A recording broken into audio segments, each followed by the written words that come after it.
राहुल के खिलाफ पार्टी में विद्रोह, क्यों केजरीवाल के सामने झुके राहुल, कैसे दिल्ली में आप से लड़ेगी कांग्रेस। नमस्कार, आप सभी का बहुत बहुत स्वागत है। आप देख रहे हैं स्पेशल स्टोरी। मैं हूं परवीन शेख। नए साल का जश्न मनाकर देश लौटे राहुल गांधी के खिलाफ अब उनकी पार्टी में ही उनका विद्रोह होने लगा है। उनके हर गलत फैसले और गलत रणनीति को लेकर दिल्ली कांग्रेस के नेताओं में नाराजगी बढ़ती जा रही है। दरअसल दिल्ली में अरविंद केजरीवाल के खिलाफ मजबूत घेराबंदी में जुटी कांग्रेस अब खुद बैकफुट पर आ चुकी है।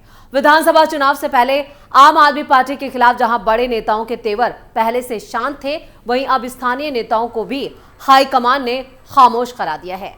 यही वजह है कि अरविंद केजरीवाल के एंटी नेशनल और फर्जीवाल को लेकर अजय माकन की प्रेस कॉन्फ्रेंस अनिश्चितकाल के लिए रद्द कर दी गई है। दरअसल शनिवार को कांग्रेस के कोषाध्यक्ष अजय माकन ने अरविंद केजरीवाल के खिलाफ प्रेस कॉन्फ्रेंस करने की घोषणा की थी। माकन ने कहा था कि इस प्रेस कॉन्फ्रेंस में वो साबित कर देंगे कि अरविंद केजरीवाल कैसे फर्जीवाल और एंटी नेशनल हैं। लेकिन अजय माकन ये प्रेस कॉन्फ्रेंस नहीं कर पाए, जिससे साफ है कि राहुल गांधी और उनके चट्टे बट्टों की सलाह पर इस प्रेस कॉन्फ्रेंस को टाल दिया गया। यानी एक बार फिर राहुल गांधी ने बड़ी गलती कर दी। वो चुनाव से ऐन पहले यानी राहुल गांधी ने कसम खा रखी है कि वो पार्टी को पूरी तरह से भस्म करके ही मानेंगे। सूत्रों का कहना है कि राष्ट्रीय स्तर पर मामला बिगड़ता देख अजय माकन की प्रेस कॉन्फ्रेंस रद्द करवाई गई है। पहले इसे 1 से 2 दिन के लिए टाला गया था, लेकिन अब अजय माकन इस मुद्दे पर प्रेस कॉन्फ्रेंस नहीं कर पाएंगे।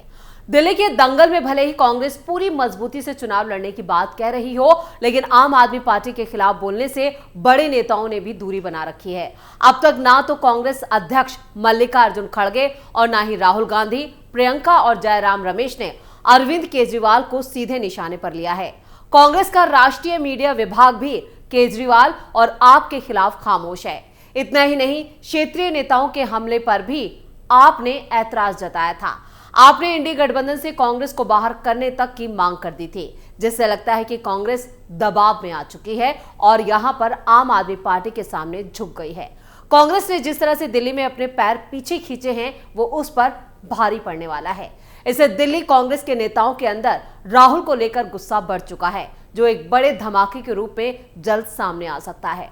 चुनाव से पहले अगर दिल्ली कांग्रेस में बड़ी बगावत तक होने के आसार दिखने लगे हैं और कई नेता इस फैसले से नाराज हैं। बड़े चेहरों को उतारने की रणनीति को झटका। कांग्रेस ने कालकाजी सीट से अलका लांबा को मुख्यमंत्री आतिशी के खिलाफ, तो नई दिल्ली सीट से संदीप दीक्षित को अरविंद केजरीवाल के खिलाफ मैदान में उतारा है। इसी तरह बादली और जंगपुरा में भी पार्टी ने मजबूत चेहरों को मैदान में उतारा। अब कहा जा रहा है कि जिस तरीके से कांग्रेस आपके खिलाफ धीरे धीरे खामोश होती जा रही है, उससे आने वाले दिनों में उसके बड़े चेहरों को उतारने की रणनीति को बड़ा झटका लग सकता है।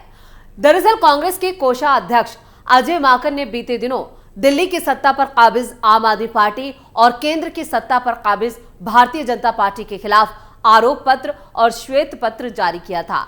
अजय माकन ने इस दौरान 2013 में त्रिशंकु जनादेश के बाद अरविंद केजरीवाल की अगुवाई वाली 49 दिन की गठबंधन सरकार का जिक्र करते हुए इसे कांग्रेस की बड़ी भूल करार दिया था।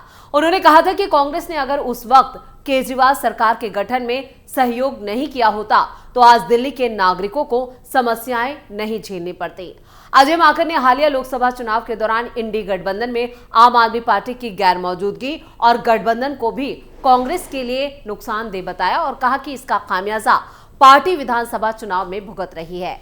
अजय माकन और दिल्ली कांग्रेस के तमाम नेता जहां 11 साल पुरानी भूल को याद कर रहे हैं, वहीं यूथ कांग्रेस ने महिला सम्मान और संजीवनी योजना के रजिस्ट्रेशन को लेकर सत्ता पर काबिज आम आदमी पार्टी के खिलाफ थाने में शिकायत भी की। अब सवाल यह है कि कांग्रेस क्यों बार बार 11 साल पुरानी भूल को याद कर रही है और अब जो उसने कदम आगे बढ़ाया था, उस कदम से पीछे क्यों हट रही है।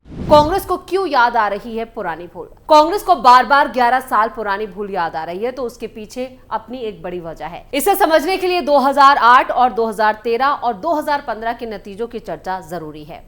2008 के दिल्ली चुनाव में 40.3% वोट शेयर के साथ 43 सीटें जीत कांग्रेस ने अपनी सरकार बनाई। कांग्रेस 2013 में 24.70% वोट शेयर के साथ 8 सीटें जीतने में कामयाब रही। बीजेपी 33.3% वोट शेयर के साथ 31 सीटें जीतकर सबसे बड़ी पार्टी के रूप में सामने आई। नई नवेली आम आदमी पार्टी ने 70 यानी 70% वोट शेयर के साथ 28 सीटें जीती। तब बीजेपी को सत्ता से दूर रखने के लिए कांग्रेस ने आम आदमी पार्टी को समर्थन देकर अरविंद केजरीवाल की अगुवाई में सरकार बनवा दी। ये सरकार 49 दिन ही चल सकी और केजरीवाल ने पद से इस्तीफा दे दिया। साल 2015 में दिल्ली विधानसभा के चुनाव हुए और इस बार आम आदमी पार्टी की झाड़ू ऐसी चली कि कांग्रेस पूरी तरह से साफ हो गई। कांग्रेस को 9.7% वोट मिला और पार्टी खाता तक खोलने में नाकामयाब रही। आम आदमी पार्टी को 54.5% वोट मिले और वो 67 सीटें जीतने में कामयाब रही। बीजेपी महज 3 सीटों पर सिमट गई, लेकिन पार्टी का वोट शेयर 32.3% रहा, जो 2013 के मुकाबले महज 1% कम था।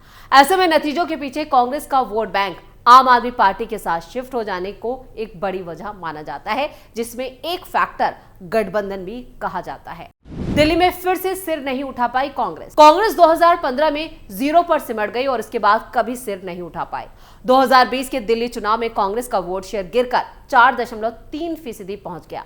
पार्टी का खाता तब भी नहीं खुला था। इस चुनाव में आम आदमी पार्टी के वोट शेयर में 0.5% की मामूली बढ़ोतरी देखी गई, वो भी बीजेपी का वोट शेयर और सीटें दोनों बढ़ी। बीजेपी का वोट शेयर 2015 के मुकाबले 6.4% बढ़कर 38.7% पहुंच गया और पार्टी 8 सीटें जीतने में कामयाब रही। 2014 से 2024 तक लोकसभा चुनावों में कांग्रेस को ठीक ठाक वोट जरूर मिलते रहे, लेकिन वो ऐसी स्थिति में कभी नहीं आ सकी कि सीट जीत सके। हालिया चुनाव में आम आदमी पार्टी से गठबंधन के बावजूद दिल्ली में कांग्रेस खाली हाथ रह गई। 2014 से 2024 तक कैसे रहा कांग्रेस का प्रदर्शन? आम चुनावों की बात करें तो 2009 में 57.1% वोट शेयर के साथ दिल्ली की सभी 7 लोकसभा सीटें जीतने वाली कांग्रेस पार्टी 2014 में 15.2% वोट शेयर के साथ 0 पर सिमट गई। 0 पर ही आम आदमी पार्टी भी रही, लेकिन उसे तब 33.1% वोट मिला था।